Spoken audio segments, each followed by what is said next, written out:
Hey there guys, how is it going? My name is Sumed Chatterjee from the Flow Zone Academy, and I'm a flow state coach, which means that I help you feel better and perform better. Today I want to talk about Stoic flow, Stoic flow, Stoic flow, Stoic flow, Stoic flow, Stoic flow.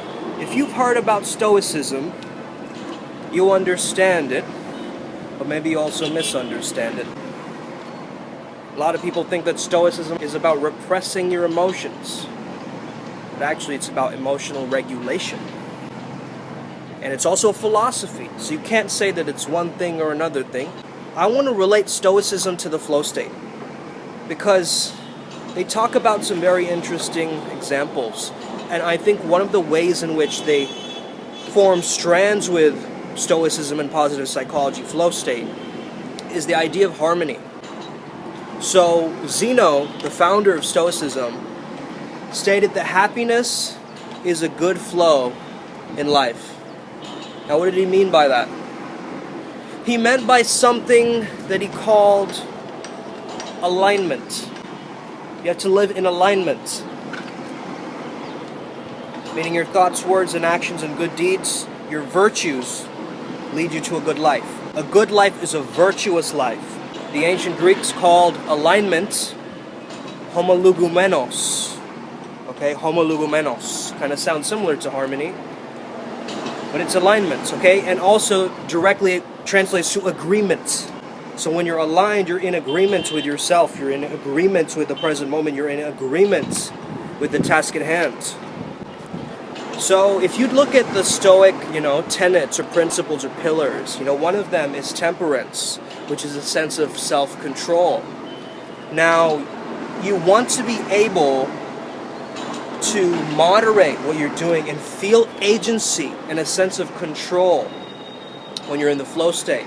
It's between control and arousal, right? So you want to be turned on to the moment, but also you want to have a sense of agency or control over the task at hand in the moment.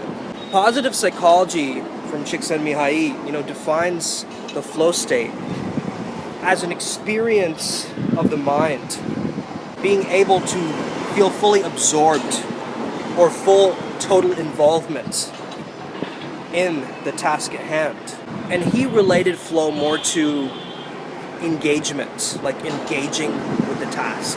Csikszentmihalyi thought of our consciousness as harmoniously ordered, and people doing it for their own sake. Some cases, he said, it's even better than or equal to sex, right? Flow state. So it's the harmony with your own intentions, your abilities, and the difficulties in performing the task at hand.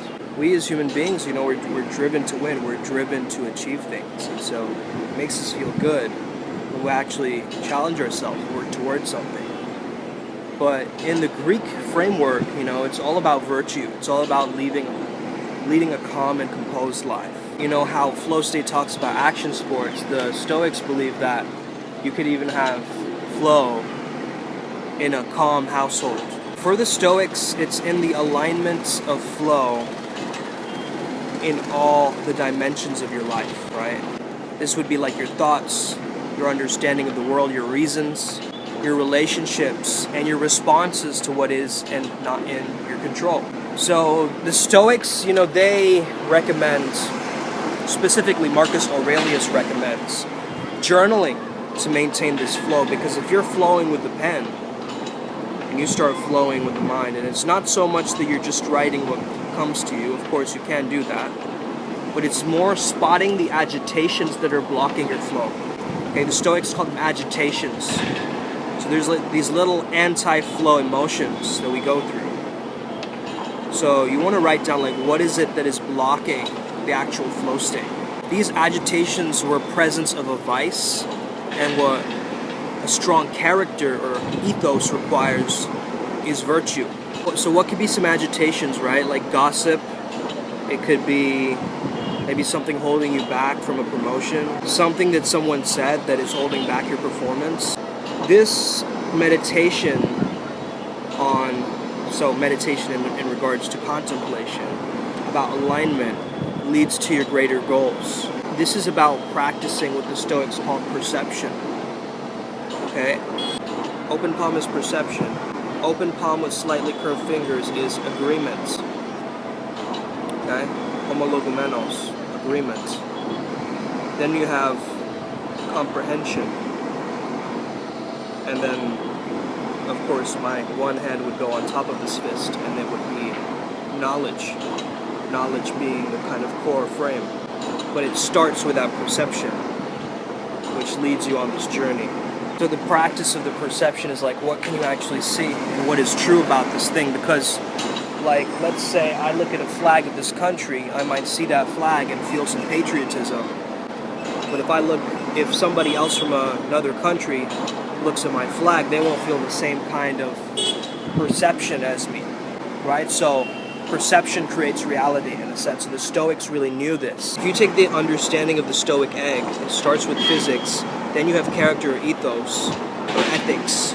Ethics around the physics, and then of course you have the logic, or the logos, around it. So that's the Stoic egg, right? So the yolk of the egg would be the physics, and the understanding of the laws of nature, the logos of nature, and then you would go into your own ethics, or your character, which is the virtues that you have, and then on the outside would be the logos.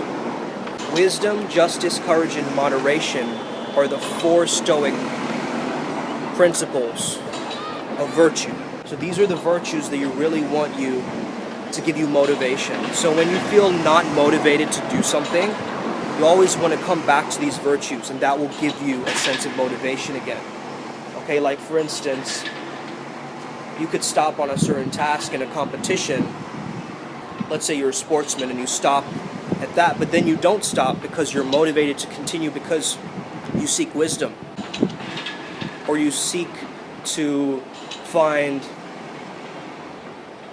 more temperance or moderation in that stuff. So you're calibrating your movements, right? So you're finding a way to motivate yourself. Second, I mentioned the agitation. So you want to find these anti-flow emotions, right? And lastly, Stoicism just helps you in concentration.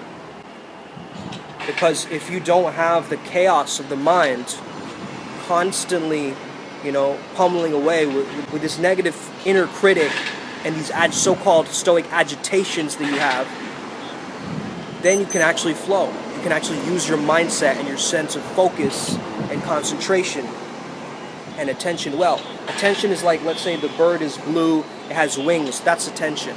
Concentration is like almost like an arrow, right? Arjun's arrow. So it's like that single pointedness. And focus would be kind of similar to that concentration element, okay? Where you take all the energy and it kind of directs it towards that particular place of that single pointed consciousness. I mean, if anything, flow just requires a lot of concentration, If you don't have those pesky emotions constantly in the background, you can actually use it to flow and do what you were born to do, what you were here to do, and live your purpose, live through your alignment and agreement. Homologumenos. That's so fun to say, right? That's so fun to say. I'm gonna say homologumenos like some kind of a pretentious, like thing in a dinner party. I'm gonna just bring it up, like straight up, guys. Straight up. I'm just gonna, bring up stoicism. Like nobody asks me about any of this, but I just bring it up because it's like so like inspiring to me. We gotta find inspiration in spirit again. My next song is gonna be on that topic as well. Man, this was a great video. Thank you for tuning in. Thank you for listening. Thank you for being a subscriber. If you haven't subscribed already, please do so. Hit that notification bell. Have an amazing day. May the flow be with you and stay legendary. See you next time.